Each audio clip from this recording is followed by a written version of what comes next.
Wassalamu ala rasul karim amma ba'du. Hadirin dimuliakan Allah Subhanahu wa taala, manusia ini bisa hidup di dunia ini karena izin Allah, dan manusia mati karena Allah kehendaki. Kenapa manusia bisa hidup di siang hari? Karena pada malam harinya Allah tidak matikan dia. Kenapa manusia bisa masih hidup di sore hari? Karena pada pagi harinya tidak dimatikan Allah Subhanahu wa taala. Jadi yang punya kuasa di muka bumi ini hanya Allah Subhanahu wa taala. Allah itu adalah yang berkuasa. Itu yang disebut dengan pencipta semua alam, Al-Khaliq.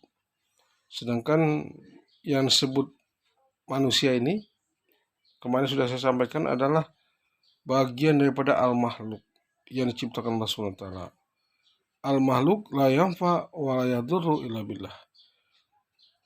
Manusia itu sebagai makhluk tidak bisa beri manfaat dan mudarat kecuali izin Allah. Makhluk di muka bumi ini, baik dia harimau, macan, gajah, buaya, yang orang-orang takut semua kepada dia, tidak akan bisa memberi manfaat dan mudarat kecuali izin Allah. Sebagaimana Umar radhiyallahu anhu ini, ketika ada seekor binatang buas ini mengamuk masuk ke kota Madinah, maka Umar radhiyallahu anhu katakan kepada binatang itu, dia jewel binatang buas itu, "Hai makhluk, kau ini makhluk, aku juga makhluk. Kalau kau taat kepada Allah, kalau kau mengikuti kehendak Allah, maka pergilah. Kalau kau mengikuti kehendak dirimu sendiri, maka kami akan bunuh kamu." Maka binatang itu lalu pergi dia keluar kota Madinah. Begitu juga salah seorang sahabat Nabi, wanita. Suatu ketika dia tersesat di hutan, nyangka dia bertemu dengan seekor macan. Maka dia katakan kepada macan itu, "Hai macan, aku ini adalah sahabat Nabi SAW. Aku ini tersesat di hutan.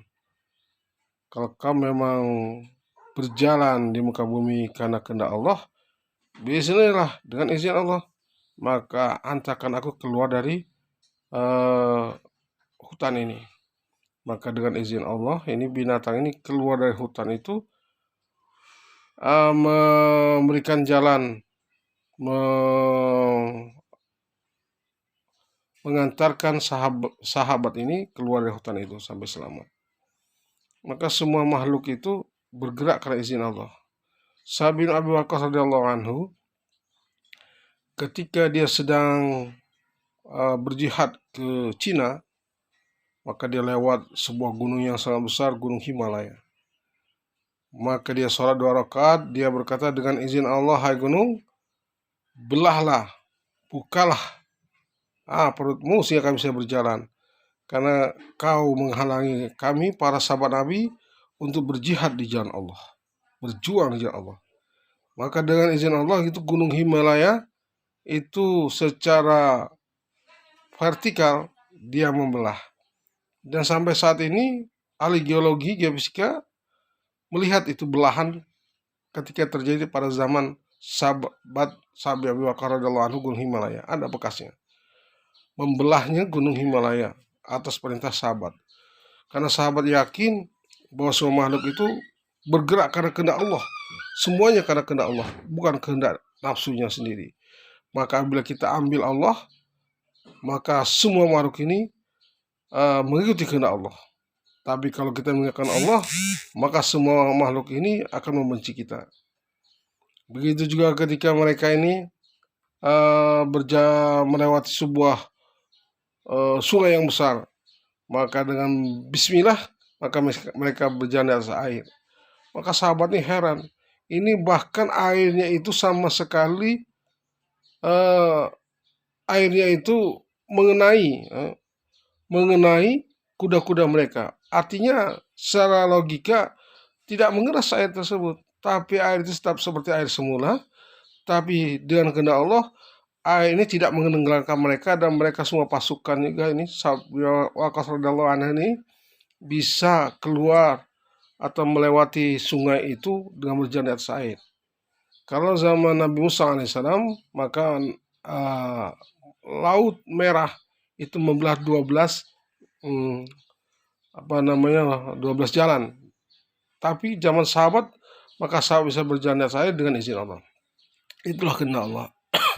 Maka dalam hadis kursi dikatakan, Allah SWT apabila ridho pada seseorang, maka dia berkata kepada malaikat di langit, hai malaikatku, sampaikan kepada seluruh makhluk di muka bumi ini, aku ridho pada si fulan. Dan sampaikan kepada semua makhluk itu bahwa mereka pun harus ridho pada si fulan. Maka semua makhluk di dunia yang ada maka akan berkata sami'na wa ata'na. Kami ridho juga pada si fulan dan kami akan membantu mereka. Tapi apabila Allah benci pada si seorang, maka dia sampaikan kepada mereka, hai malaikatku, sampai kepada makhluk semua di muka bumi bahwa aku membenci si fulan. Maka semua makhluk bumi ini juga membenci si fulan, tidak memberikan nusra pada si fulan. Masya Allah. Inilah pentingnya kita ini untuk mendekati Allah, bukan mendekati makhluk. Karena apabila kita mencari ridho Allah, maka semua makhluk akan ridho kepada kita. Orang-orang yang taat akan ridho kepada kita. Tapi apabila kita ini membenci Allah, menjauhkan diri dari Allah, maka Allah ini akan memberikan kesempatan kepada makhluk, semua makhluk ini untuk memperbudak kita, menjadikan kita ini sebagai budaknya, untuk melakukan kita sebagai budaknya. Sehingga hari-hari kita ini habiskan waktu kita mencari dunia, selesai pun enggak. Sampai kita mati, urusan dunia kita enggak ada yang selesai.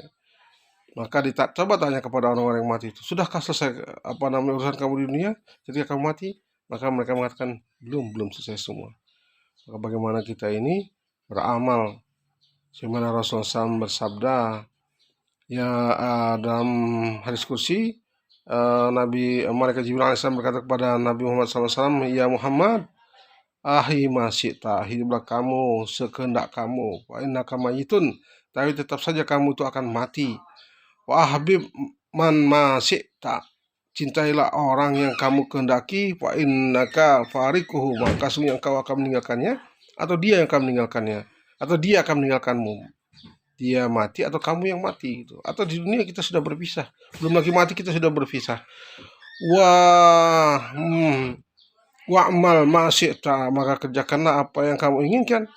Fa innaka ma ajzibih, maka sungguhnya kamu ini akan diminta pertanggungjawaban oleh Allah SWT apa yang kamu lakukan di dunia, baik itu pekerjaan yang baik atau pekerjaan yang buruk. Subhanallah bihamdi, subhanakallahumma wa bihamdika, asyhadu alla ilaha illa anta, astaghfiruka wa atubu ilaik. Assalamualaikum warahmatullahi wabarakatuh.